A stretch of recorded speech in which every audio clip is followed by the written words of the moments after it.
there's a real chance here at the end of the old system, after 30 years, to have a fresh look at it and make the sums add up better through a sensible upfront capital investment.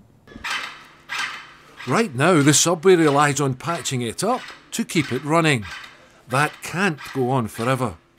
It means that one day, breakdowns or a lack of cash will end in closure.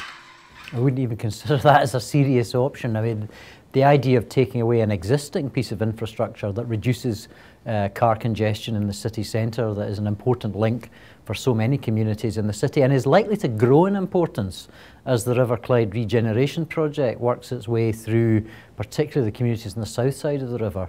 That would seem a remarkably short-sighted decision on the part of the city. So I would be very uncomfortable at the notion that the subway would be allowed to close.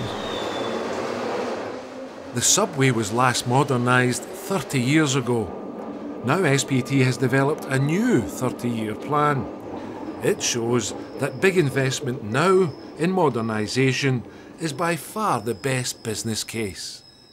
From the figures I've seen, it costs an additional 70 million to do a proper modernisation of the system, and that saves £220 million in operating costs. That means you're getting back your capital investment 3 times over, and that has to be a pretty compelling starting point for winning the case for that modernisation project. So if the sums do add up, business knows modernisation makes sense. We understand it's reaching the end of its useful life. We understand that if it runs in its current state, it will cost a lot more money than if we put a modest amount of investment into it.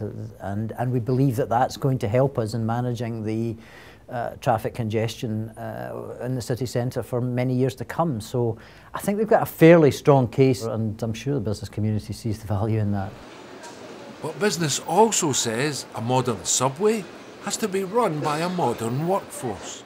Practices that haven't changed for many, many years are always going to need to be looked at. So modernising working practices, that would be expected, I think, in any modernisation plan.